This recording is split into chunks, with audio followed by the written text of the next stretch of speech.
नमस्कार। कहते हैं ना, किसी भी महान इंसान की कहानी की जड़ें उसके बचपन में होती हैं। तो आज हम एक ऐसे ही इंसान के शुरुआती सालों को समझने की कोशिश करेंगे, जिनके अनुभवों ने हमारे देश, भारत के भविष्य की नींव रख दी। और वो हैं डॉक्टर भीमराव रामजी आंबेडकर। सोचिए जरा, एक क्रांतिकारी नेता बनता कैसे है?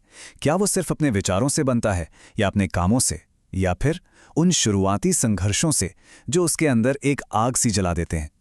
डॉक्टर अंबेडकर की कहानी में हमें इसका एक बहुत पावरफुल जवाब मिलता है। ये कहानी हमें बताती है कि कैसे बचपन में झेली गई मुश्किलें एक ऐसे इरादे को जन्म दे सकती हैं जो इतिहास बदलने की ताकत रखता हो। तो चलिए थोड़ा समय में पीछे चलते हैं, उस दौर में, उस जगह पर जहां भारत के भविष्य को बदलने वाले एक नायक ने जन्म लिया था।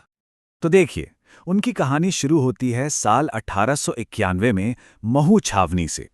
फिर कुछ ही साल बाद लगभग 1894 में उनका परिवार सतारा शिफ्ट हो गया, और बस यहीं से उनकी पढ़ाई लिखाई का सफ़र शुरू हुआ। एक ऐसा सफ़र जो बिल्कुल भी आसान नहीं था, बल्कि मुश्किलों से भरा हुआ था। अब आते हैं उनकी कहानी के सबसे, कह सकते हैं, दिलचस्प हिस्से पर। यहाँ एक बहुत बड़ा विरोधाभास है। एक तरफ परिवार को मिलने वाला सम्मान था, और दूसरी तरफ समाज की वो कड़वी सच्चाई जो हर कदम पर उन्हें नीचा दिखाने में लगी रहती थी। देखिए, उनके पिता Ramji Maloji Sakpal British Indian army में सूबेदार थे। अब ये उस जमाने में एक बहुत ही सम्मानजनक पद माना जाता था, और इसी वजह से परिवार में एक अनुशासन का माहौल था और आगे बढ़ने की एक चाह थी, एक मजबूत नींव थी। लेकिन जैसा मैंने कहा, एक दूसरा पहलू भी था। जैसे एक सिक्के के दो पहलू होते हैं, ठीक वैसे ही उनका परिवार महार जाति से था, और उस वक्त समाज उन्हें अछूत मानता था। मतलब सेना की वर्दी के बाहर की दुनिया में उनकी जिंदगी गहरे भेदभाव और अपमान से भरी हुई थी। और कहानी में एक और इंटरेस्टिंग डिटेल है। भीमराव अपने माता पिता रामजी और भीमाबाई की 14वीं, जी हां 14वीं संतान थे, सबसे छोटे। जरा सोचिए, इतने बड़े परिवार में सबसे छोटे बच्चे की जिंदगी कैसी रही होगी, वो भी इन हालातों में। और बस यहीं से उनकी पूरी कहानी पर जातिवाद की एक बहुत गहरी छाया पड़ती है। ये वो कड़वा सच था, वो संघर्ष था, जिसका सामना उन्हें बचपन में हर दिन, हर कदम पर करना पड़ रहा था। ये जो शब्द है ना, अछूत, इसके असली मतलब को समझना बहुत जरूरी है। ये सिर्फ एक शब्द नहीं था, ये एक अदृश्य दीवार थी। एक ऐसा सोशल सिस्टम था जो लोगों से उनके बेसिक ह्यूमन राइट्स छीन लेता था और उन्हें समाज के बिल्कुल किनारे पर धकेल देता था।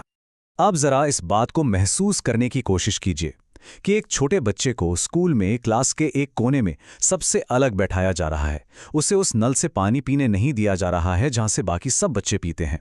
ये सिर्फ नियम नहीं थे, ये रोज रोज का अपमान था, जिसका सामना उस छोटे से भीमराव को करना पड़ता था।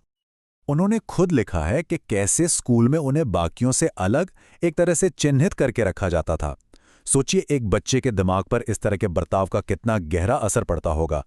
ये वो जख्म थे जो हमेशा के लिए उनकी सोच का हिस्सा बन गए, और उनके भविष्य के हर एक फैसले पर इसका असर दिखना ही था। लेकिन इतनी मुश्किलों के बावजूद उन्होंने हार नहीं मानी, बिल्कुल नहीं, बल्कि उन्होंने पढ़ाई को, अपनी शिक्षा को अपनी ढाल भी बनाया और अपनी तलवार भी।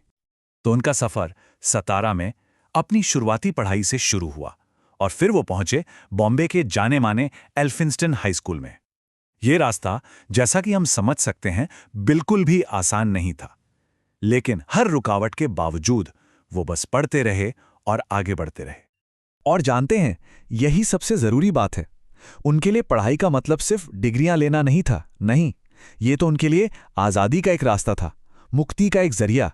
ये उनका तरीका था उस सिस्टम को चैलेंज करने का जिसने उन्हें दबाने की हर मुमकिन कोशिश की। तो आखिर में सवाल ये उठता है कि उनके इन शुरुआती सालों ने उन्हें सिखाया क्या? वो कौन सी बातें थीं जिन्होंने उनके आने वाले कल की, उनके भविष्य की दिशा तय कर दी? तो यहाँ एक क्विक समरी है उनके बचपन की। जन्म की तारीख 14 अप्रैल 1891, जगह महू, मध्य प्रदेश, पिता आर्मी में सूबेदार और जाति महार। लेकिन इन सारे फैक्ट्स में सबसे जरूरी, सबसे अहम है ये आखिरी पॉइंट। जाति के आधार पर जो गहरा भेदभाव उन्होंने झेला, बस उसी अनुभव ने उनकी जिंदगी का मकसद तय कर दिया। तो बचपन में उन्होंने जो संघर्ष झेले ना, उसी ने उनके अंदर सामाजिक असमानता को जड़ से खत्म करने का एक ऐसा संकल्प पैदा किया जो जिंदगी भर उनके साथ रहा। आप कह सकते हैं कि अन्याय के जो बीज उनके बचपन में बोए गए थे, वही आगे चलकर एक इतना विशाल पेड़ बने जिसकी छांव में भारत के संविधान ने आकार लिया। उनका अपना संघर्ष करोड़ों बेजुबानों की आवाज बन गया। तो देखिए, डॉक्टर अंबेडकर की कहानी सिर्फ इतिहास का एक पन्ना नहीं है, ये एक आईना है।